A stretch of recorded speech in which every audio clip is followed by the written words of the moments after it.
Can you hear me? New shit, by the way. New shit. New shit.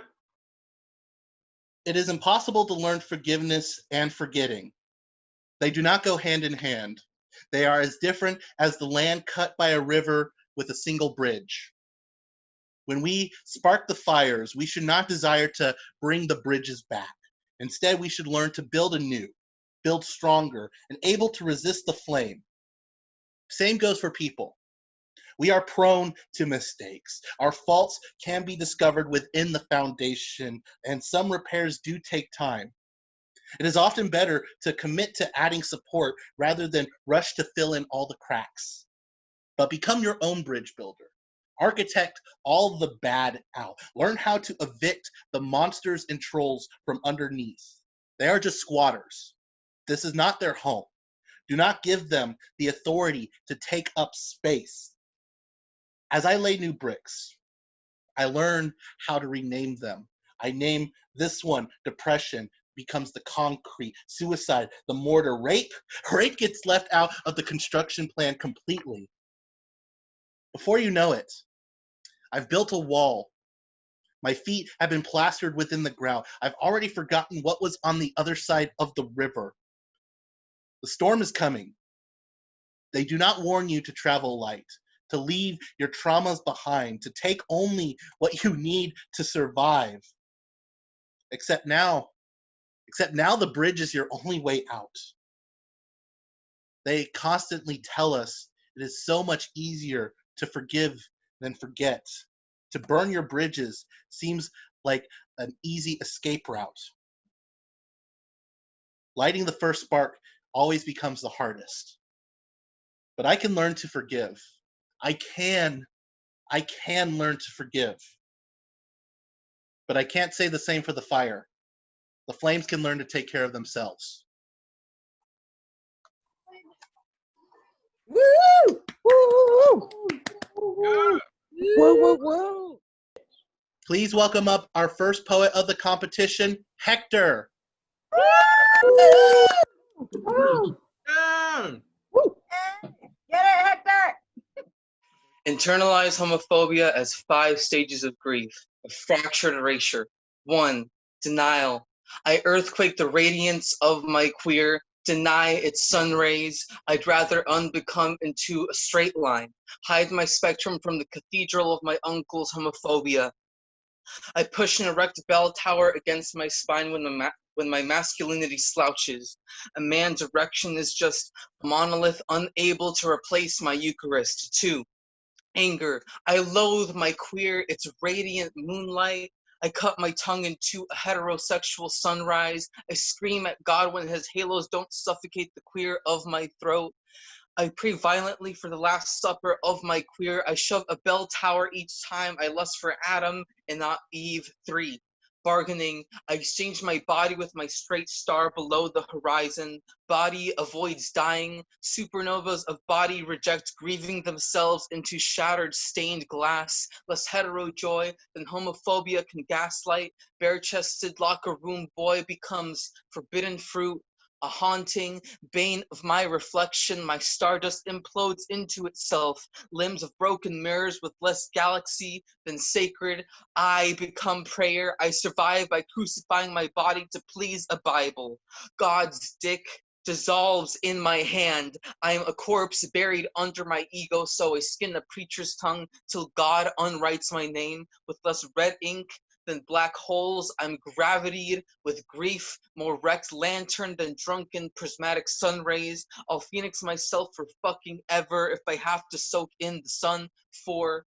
Depression. My star below the horizon is dying. Supernovas grieving into shattered stained glass. Less hetero joy than homophobia. Bare-chested locker room boy becomes haunting of my reflection. My star just implodes in broken mirrors. Less galaxy than prayer. I survive by crucifying my body to please God.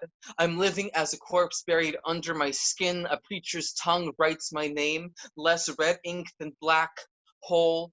Grief, more wrecked than drunk prismatic sun rays. I'll phoenix myself for fucking ever if I have to. 5. Acceptance. My star supernovas into stained glass. Less phobia of my reflection in broken mirrors. Less crucifying my body to please God's corpse buried under a preacher's tongue. Less black hole grief. More prismatic sun. I phoenix myself for fucking ever. Thank you. Wow. Woo! Wow. Please welcome up our next poet, Brennan Defrisco. As far as I know, there are no time stones to slow or reverse the line. No endless loops of the same snow in Punxsutawney, the same pool in Palm Springs, no PIM particles. No cars funded by cocaine with wing-like doors equipped with flux capacitors, no hot tubs, no quantum leaps, no days of future past or bracelets forged by Forge, no Rosen bridges or wormholes or measured curve on a blackboard that proves if light believes in itself, it can turn its back to a mirror and see its own reflection. It turns out memory is the simplest form of time travel we know. And as such, we are walking along the wall where waves break. And we are shoulders wrapped in shoulders pushing toward the front of the stage. And we are losing count of the stars as we lean towards our first kiss. And we are sitting together at the kitchen table. And all of us are still alive. If you close your eyes, the straight line we are so accustomed to curves back on itself, finds its own reflection, and all the timelines you have ever lived coexist in the space between dreams and the infinite versions of you that have led to this present tense.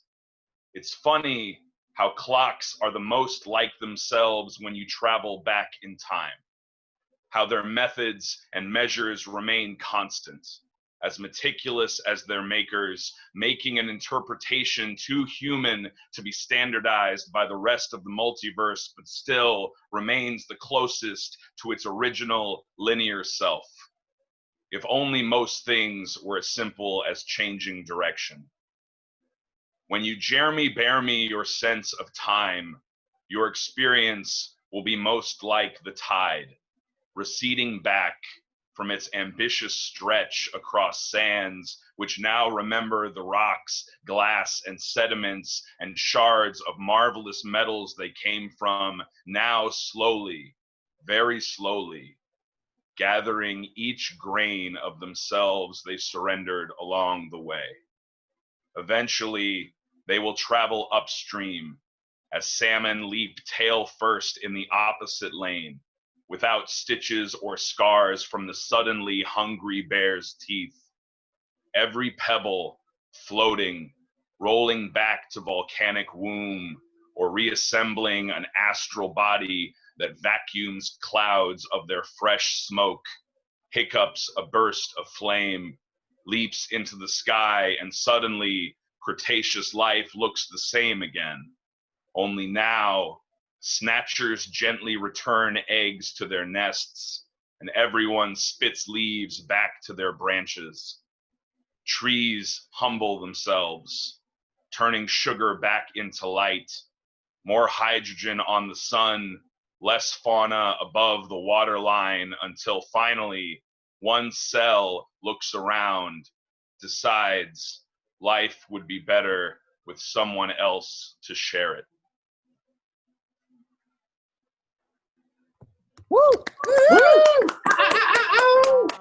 Please welcome up our next poet, Gabriel. Hi. Okay. So I wrote this last night, and this is called Gone for Eternity.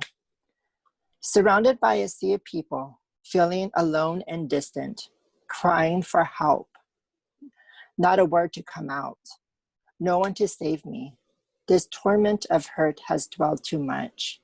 You twisted the dagger in my back, the same one you placed months ago. Hurts of pain I suffered, suffering from the likes of you. How can I fall for this entrapment? It's a never-ending cycle that plays out the same. The poker face played with my heart.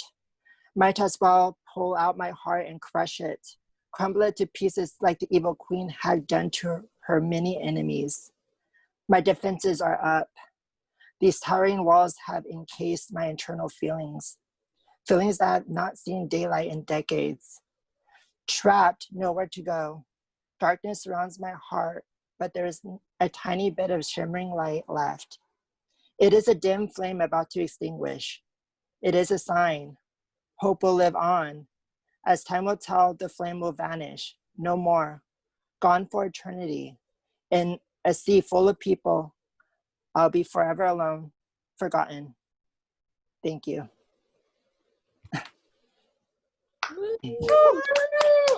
Yes, Gabriel. Please welcome up our next poet, JP. As I lay me down to sleep, I pray the monsters do not creep. I said my prayers and I have rested my head, but I swear there is something beneath my bed. The closet creaks as shadows dart across the walls. Her screams begin echoing down the halls. Keep your arms, hands, and feet on top of the mattress and cover your ears from the sounds of distress. Throw the sheet over my body, hoping it acts as an impenetrable fortress. The rosary hangs above my pillow to protect me, but nothing seems to make the monster flee. He keeps coming back night after night. Keep your eyes closed, and maybe he'll forget about me. Do not whimper and do not scurry across the floor. The sounds keep getting closer to my door, screaming, will not help you, only make the situation worse. I do not know what I did to deserve this horrific curse. To some, monsters are only make-believe, but I know that they're real and all the others are just naive. The screaming has turned to pleading as the sounds of fists hitting her flesh are heard directly outside. Doors are meant to keep the bad things out, but these doors keep the monsters inside as the beast continuously roars. The door opens and I see my mother bleeding. Leave him alone, is what she keeps screaming, but he's already by my bedside. It's time to curl into a ball and just take my beating. Think of puppies, think of sweets, think of bunnies and think of treats. Think of Disneyland. All kids dream of going there instead of living within this horrific nightmare. Think of rainbows, think of birdies, the smell of roses, the sound of parties. At least if he's beating me, he's leaving her alone. At least if he's hitting me, my brother stays pain-free. Think of butterflies, think of cookies, think of pies, just think of goodies. Second star and to the right, straight onto the morning light. The monster only comes at night. Chupacabra, Boogeyman, Bloody Mary, Llorona. Dracula catches prey at night. I've even seen a poltergeist. Werewolves, Chucky, Bloody Carrie. Can't forget about Scary Freddy. Monsters are real and live within my walls. Daddy is the one who lurks within these halls. Okay, hold on, you have to wait. Good job. Please welcome up your next poet, Maritza. Go, Maritza. You got this. Reality feels beyond real, an abyss of demons unleashed, a fractured spine with no binding, a torn tourniquet for blood to release. It's more raw than tender. We're force-fed this shit to keep us numb. Every tragic truth shunned to keep those privileged safe. Every bullet from a gun triggered by the coward towards the brave. There's not enough protection within a nation that prides on its protection. Dollar signs and white privilege saved, children and minorities damaged, tilted balance beyond repair. No wonder this world feels heavy. All of this power they share, never enough for us to be steady. We're left engulfing fires to swallow our truths, because even with our voices, we're shunned as if tied tight on the noose. We have a plethora of issues, but they treat us like a magazine, discarding our problems, waiting for a new headline and scenes. They ride the carousel of carelessness within the circus of catastrophe, broken mirrors to distort reflections, chipped paint revealing tragedies. Laugh, the clown says, the show must go on. And off they keep riding to the cacophony of all wrongs. To children caged, missing, or groomed, all within earshot, but hardly anything done to prove how much they are valued or how they do anything to bring them back soon. To the misfortunes of minorities and the division between authorities, the cries of all people never enough to summon justice. They question our actions and demand to know why we get like this, because never in silence did they ever give a shit. Never within boundaries were we enough to live like them, privileged, sacred, living. And they still say it's all great. This country, great. This fixation on class and those served too much on their plates, great. When education is pushed for and the educated get pushed on, great. When communities need resources and their voices become scarce, great. When too much damage is not enough damage to make them do too much, great. This reality, a riot, for we can never keep quiet. We're striving just to fight it. We're the deadly silenced. To live, to liberate, to pursue happiness, this is our reality. Thank you.